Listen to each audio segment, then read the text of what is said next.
Welcome Paweł, warm applause.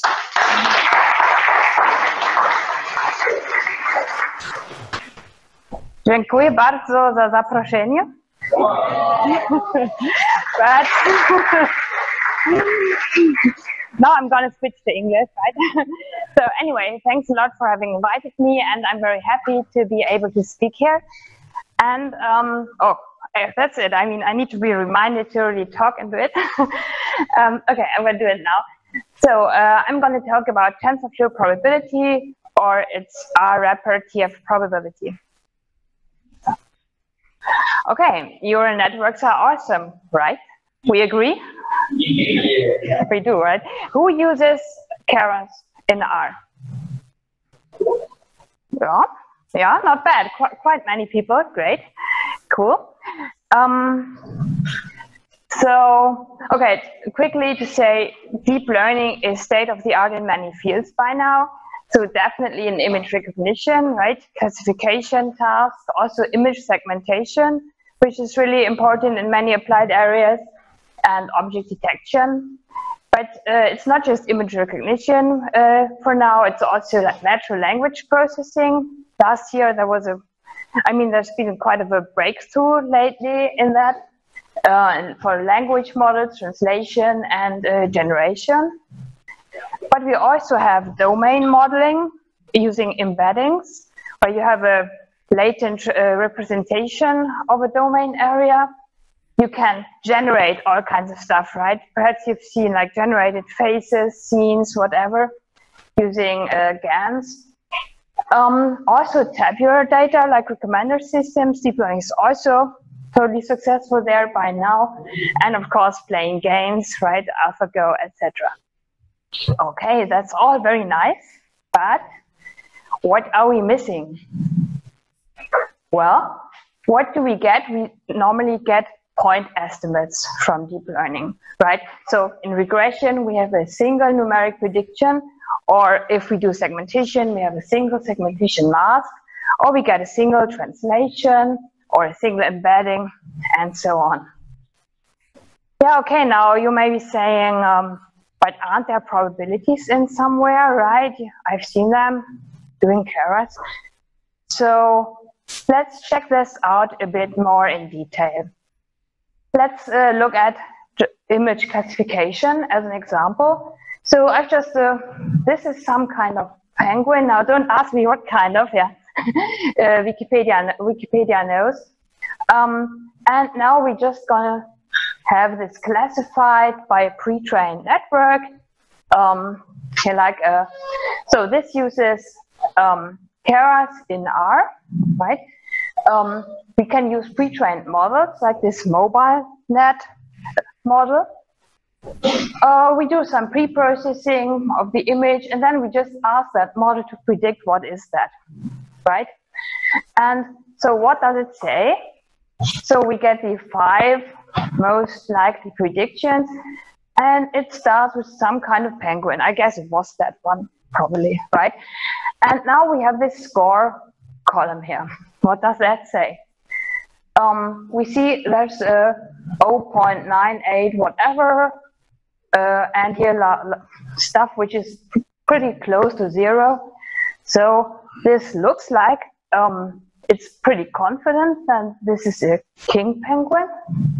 And all this doesn't look so likely, right? And we see its numbers between 0 and 1. Well, that does look like a probability, right?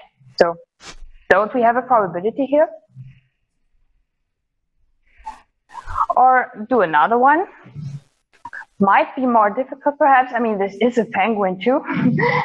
And if you ask the network now, this is what we get. So actually it says it's a pelican, which is not. And if you look at the scores now, we see it's just 0.2 something. So looks like it's not that confident anymore. But yeah, what is this score here really? Can we take it as a probability? Yeah, we should get some more background on neural networks at this point. Probably some of you will know this website. This is the TensorFlow Playground. And I'm just using it as a representation of a network. Here we have a very, very simple neural network with one single input. We can have several layers, hidden layers in the middle, and we have one output layer.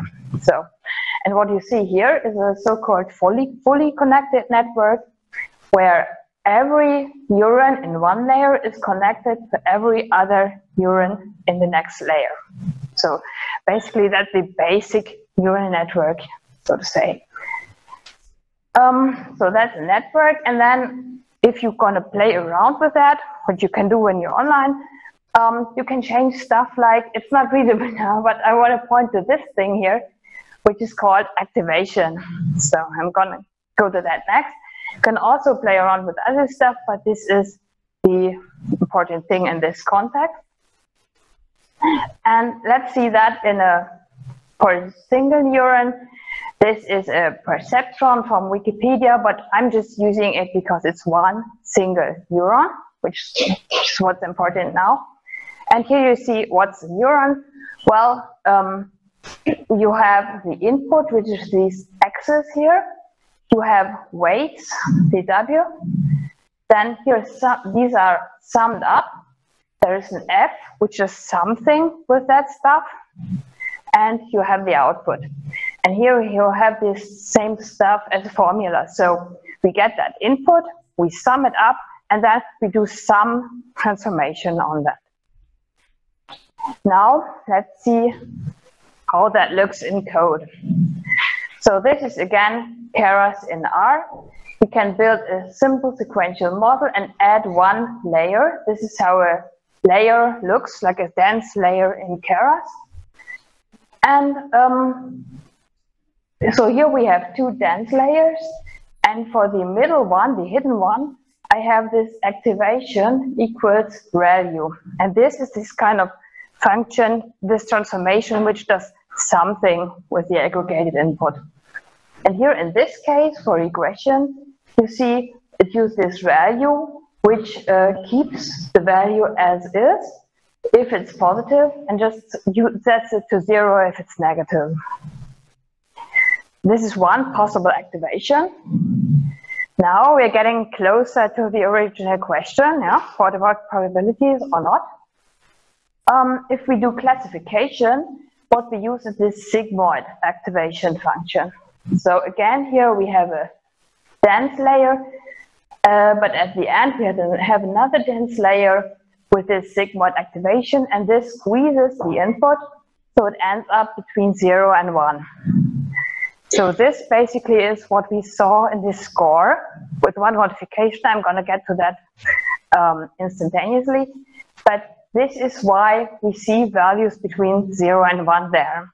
So it's not really much probabilistic stuff going on there, just some kind of transformation. Now, in that case, I showed at the beginning with the different pictures, images, penguins, etc. We had several classes, not just 0 or 1. For example, in ImageNet, we have 1,000 different categories of images. And then we use this softmax activation, which basically also normalizes the values so they yield a valid probability. So this is why we get values between 0 and 1. Okay, so what can we do to make this really probabilistic? Well, there's something called Bayesian networks where you don't have the fixed weights here. Here we have a network with the hidden layer and fixed weights, but you have distributions put over these weights. This is from one of the important papers about that. And this is what we really want. So we want a network where the weights are probabilistic themselves. And how can we do that? This is where we come to the software. So our R, Keras, and TensorFlow packages are wrappers to the Python TensorFlow framework. right? And there's not just TensorFlow, the big main framework, there's also something called TensorFlow Probability, which is a library built on TensorFlow and which has seen really rapid development during the last year, say. So it is not as, say, ripe or old as TensorFlow itself. So current version is 0.8. Yeah, I think it's, okay, it's not released yet, nearly released 0.8, and much activity going on. And partly they're moving stuff from TensorFlow into there, but also implementing lots of other stuff. So this is Python. And then we have tfprobability, which is our R wrapper, which we are developing at the moment, which is quite a lot of action too, because there's so much action on the Python side we need to keep up with. So anyway, you can install this. Right now, it needs to be installed from GitHub, but we're preparing a CRAN release, which I don't know if during the next 2 weeks or approximately, I think will happen. So then you load this and you call install tfprobability. If you have been using TensorFlow or Keras, then you know that one thing is installing the R package and one thing is installing the Python library in the background. So this install tfprobability will install TensorFlow, the Python framework, and TensorFlow Probability, the Python framework. Okay, so that's software. And now what does this give us? So TensorFlow Probability is a whole lot of things. So let's say it has different layers, basic stuff, and more applied stuff when you go up. And there are two base layers, so to say. One is distributions. So I'm going to say TFP, right? Because I'm also using it in the blog post, it's just shorter. So TFP has lots of distributions. Here I have an example of a binomial distributions, but it really has also much more like kind of less known distributions, and also others can be added, will be added. What can I do? I can create such a distribution, like here in the first line.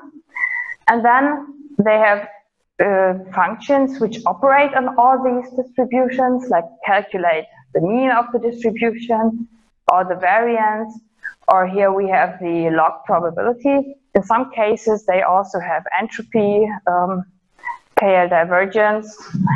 There are some more, but always implemented are these like mean, variance, etc. So, and distributions, as you can imagine, are just used throughout. So everything needs distribution. Then we have something called bijectors. These are invertible mappings, and which are, and this is important in the context of deep learning, which are differentiable. So we have a transformation that you can invert, like do in the other direction, and in both directions, it must be differentiable. Here we have a basic example again. It's called affine scalar. It's an affine transformation, so it is two things. It is a shift and a scale, which you can specify. And then with such a bijector, if you call forward, it will do this transformation in the forward direction. You could also have TFP inverse, not backward, and it would go the other way around. And these bijectors you can also define yourself, but again, there's a whole long list of them already. And yeah, and these bijectors are not just for the user interesting, but also they are used inside TFP in a whole lot of places. So these are the basic building blocks, and then we have the applied stuff. So one thing which of course which is the most important if you do deep learning is you have Keras layers, really Keras layers. So these really inherit from Keras layers. Then, totally another different topic. So TFP really is heterogeneous. So it's not just one thing, it's a lot of things. So you also have MC stuff. I'm gonna ask immediately who does this stuff, like MC stuff. Anyone?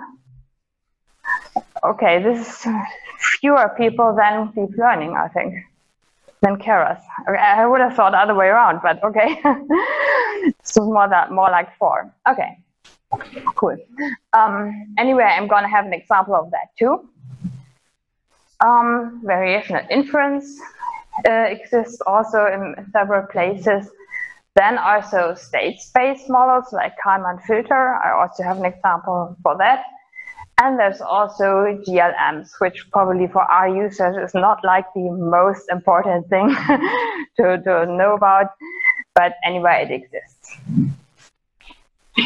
So, okay, now we still want to do this one thing, like have probabilistic weights in our neural network.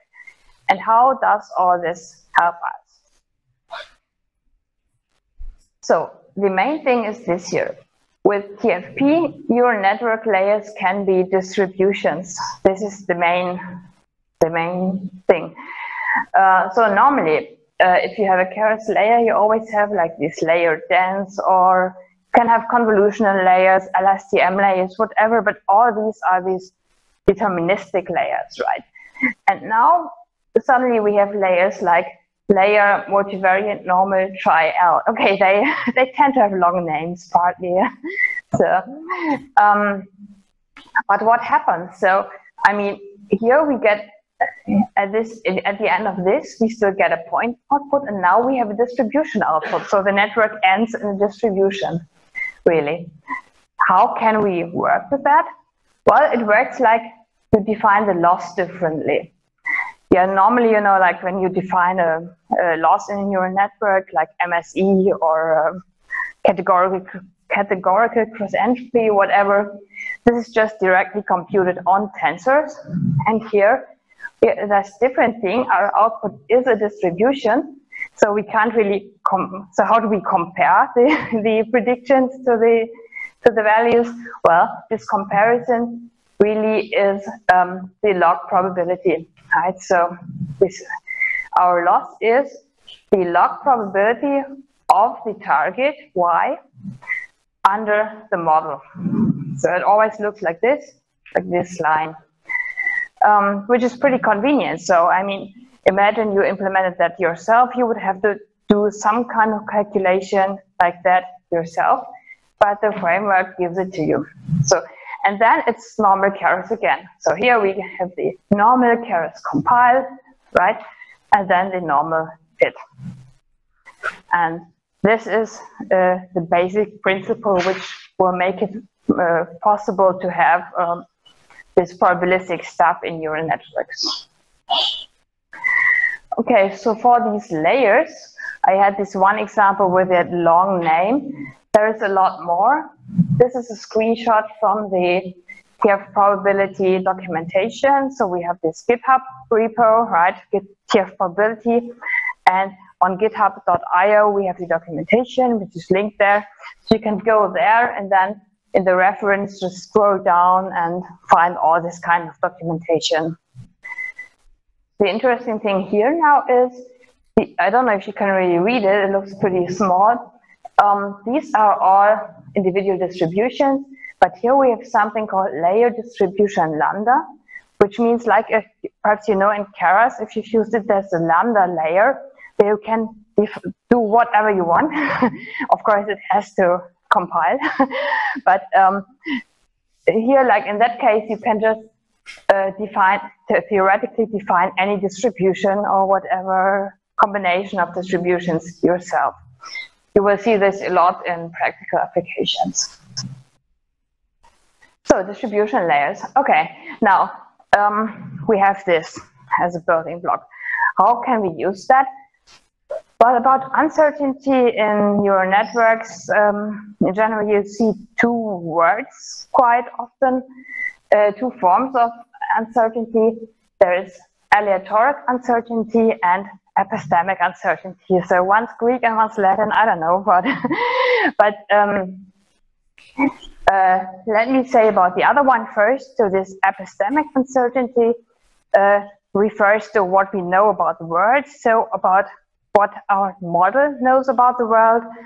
So how good is the model? And this other thing, the aleatoric uncertainty, is basically random. Just you can't do anything about it. I don't know, the light changes or the viewing angle changes. It is just there. We just need to know that our predictions will always have this sort of irreducible uncertainty. And you can, why am I saying this? This is because we can model both with tfprobability. I'm starting with the less interesting one probably first, like building up. So in this case, we know we have a certain spread in our data and there's nothing we can do about it, but we want to know that we have this spread, right? So if we like have some prediction and gonna tell our boss about it, we want to be able to tell her, yeah, but it's gonna have this range between that, and I don't really know if it's gonna be that value. And this is one thing we can pretty easily do with that, with tfprobability. Here we're building a normal neural network with these dense layers, and then we have this distribution lambda using a normal distribution, and that's the output. So basically it's the same thing like I showed before in this prototypical syntax. We're going to output a normal distribution instead of a point value. And what are we going to do with that then? Well, here we have our loss, like I said before, the log probability of the data under the model. We're going to train the model just normally, and then we're going to get the predictions, and this will be something new. Let's start with the picture. You see two things here. You see that line, which is because I'm using a regression model, linear model. This is the point prediction, but you also see this shaded thing here, which indicates the spread in the data. So really, it's uncertainty, but it really refers to the actual spread in the data here. So here you see they vary more, and it goes like this, and here it's pretty centered, and here again.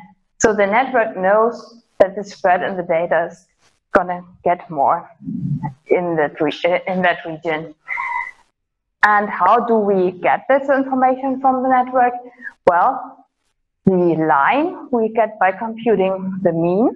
So this would be the point estimate in the distribution lambda version, and the uncertainty indicator we get by computing the standard deviation. And then we plot this here. So, I mean, this is not magic, but it's nice to have, right? So just the network learns from the data how the spread actually is.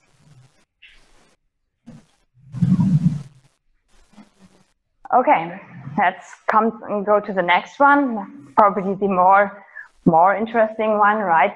So what does our model not know about the world? So here it's about the model indicating, yeah, no, I mean, your data wasn't that good that I'm really feel certain. I'm gonna say I'm not, okay? And for that, we have specific type of layer, which are these, they are all called variational in some way. These are the layers which really don't have point weights, but have distributions as weights. So in the one case is like the output is a distribution. Here, the weights are a distribution. And the definition looks a bit more involved here. Like it needs to know how the posterior should be calculated. It needs to know the prior we want to have. which are, by the way, there are defaults for that. So in this case, it's just using the defaults, but you can always define your own there also. And then we have this KL weight, which relates to the way TFP, what TFP does internally. Well, these variational calculations are using the KL divergence. And here you say, how important should the KL divergence loss be for that? So here you kind of can kind of weight up or down how important that should be. Also, by the way, for this prior, you have not only can you define how you want the prior to look, you can also say, do I want the prior to be trainable, like in a way empirical base like, or do I just want to have a fixed prior, like normal distribution, mean 0, standard deviation 1, and that's it. So that you can configure. Okay, and then, so this is one layer, and at the end again, you need some kind of distribution as an output. So now if I train this model, actually one thing more I should say, here you see this distribution lambda. This takes an x, which is the previous layer, and uses that for the mean of the distribution, right? So the output uses the mean from this distribution layer, sorry. But the scale is fixed in this example. So the difference is this is learned, this is fixed. This is because for this, in this code, we just want to demonstrate the epistemic uncertainty part. Now, what happens if I train this network?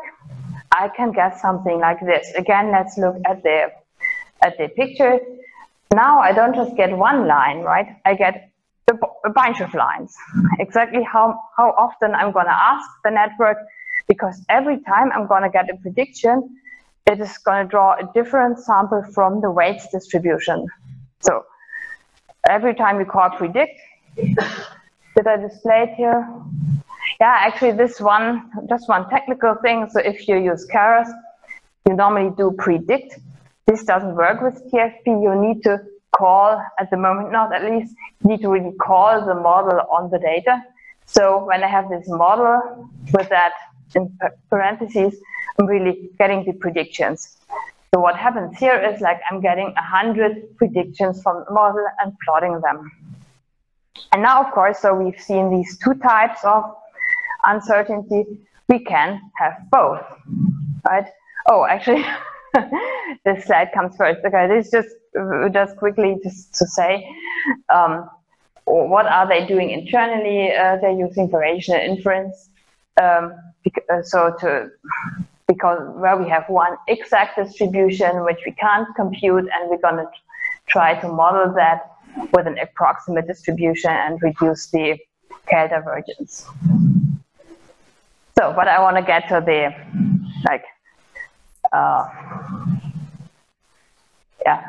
here we can also have both the aleatoric and epistemic uncertainty in both together. How are we going to do that? We again need this variational dense layer, but now we are not just the mean of the output depends on that, but also the scale of the output, because we have two layers here. And now if we do that, we get something which is really hard to display, but otherwise not so hard, because now this is just a sample from what we really got there. We get, every time we get a prediction, we get a different prediction, right? Which is the line. Every line is one prediction. And for every one of these lines, we have this uncertainty, the word doesn't come to mind, range there, right? And so it's a question, how can you display that better? Perhaps, I don't know. But this gives a lot of information. If you want to read up on that, I've written an article about that. Anyway, I'm going to say that we have this blog, the TensorFlow blog, which at the moment has pretty many posts on probability, but not only, of course. So we're gonna have one on TF2 pretty soon, like next week, I think.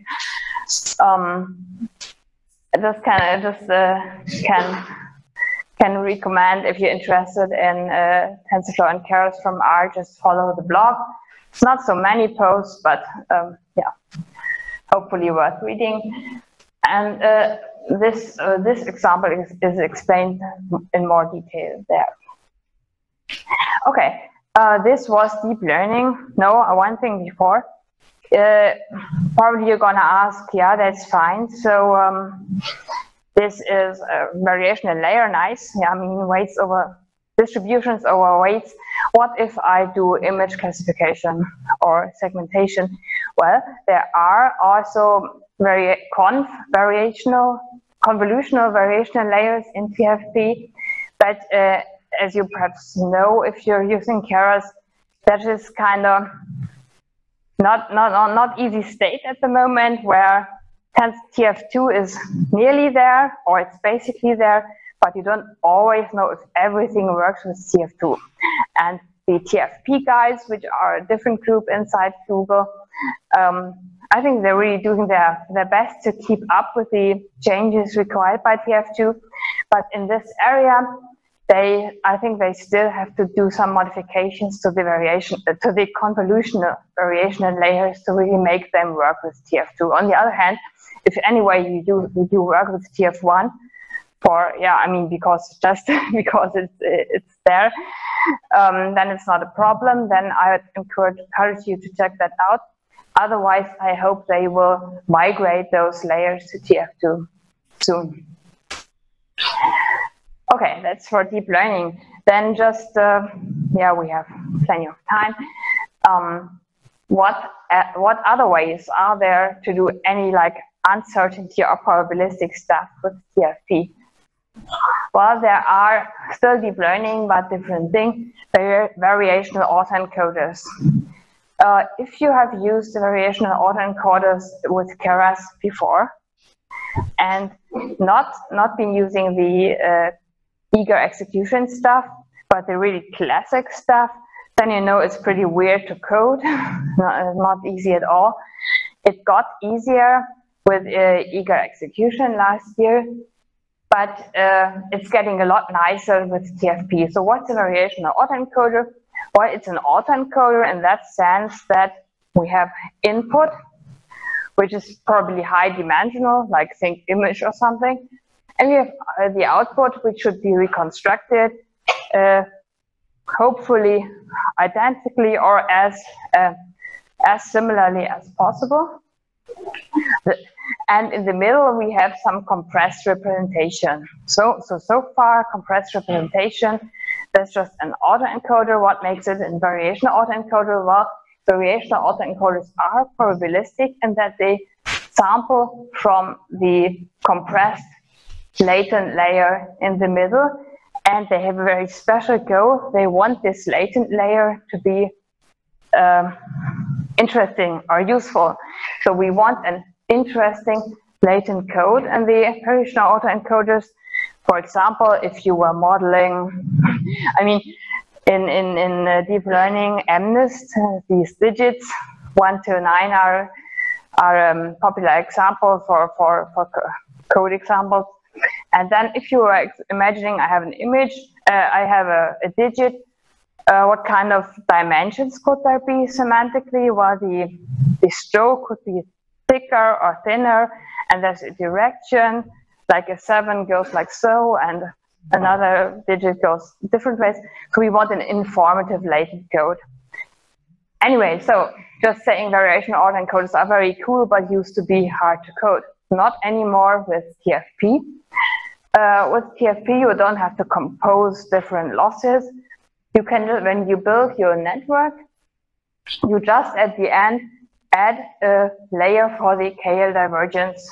So historically, you had to compute the KL divergence yourself and add it on, and now you don't have any more. Yeah, and this example is on the in the tfprobability documentation completely. So if you're interested in it, check that out. It really makes things a lot easier. Next topic, MCMC, Markov Chain Monte Carlo. On the blog, I'm going to say that, I'm going to show the example later. We have 3 posts about it by now. And for those who are interested in that, it has a bunch of different kernels. It has Hamiltonian Monte Carlo, and also since August this year, it has a NUT sampler for those to whom that is useful. So it is. I think it's interesting if you're using Stan. You might think about if you want to give TFP a try. How does that look in TFP? Who is a fan of Richard McAlreath? Anyone? If you're interested in Bayesian inference, I can really recommend this book. It's called Statistical Rethinking. He's an anthropologist. He's in the Max Planck Institute in Leipzig at the moment. I think he's Australian originally. I don't know. I like his stuff, and if here in this blog post has the link to the book, and his name again, yeah, in case I didn't pronounce it nicely. And what I did here in that blog post was porting his Stan example to TFP. The syntax, if you're normally using Stan, will look pretty strange first. So you define the model as a joint distribution.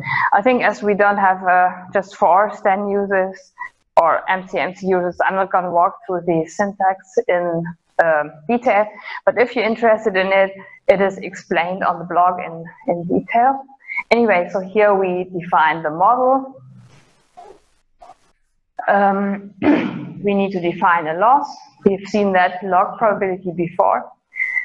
Then we say we want to use Hamiltonian Monte Carlo to fit the model. And then we run that. Okay, so that's for MCMC. Another application where TFP is really interesting to use is state space models. So in state space models, these kinds of like Kalman filter, perhaps have heard about or are using, where we have one thing are the observations, the thing we can see, and then there's some latent space we can only infer.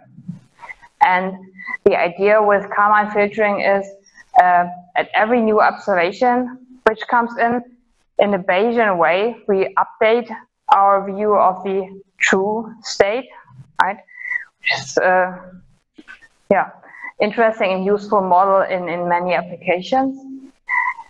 This is something which is also nicely done in TFP, and we can do things like decompose the state into different parts. Like if we have a time series, we can decompose it into a seasonal component and a trend component and others. We can also do something like dynamic regression, so a regression where the coefficients change over time.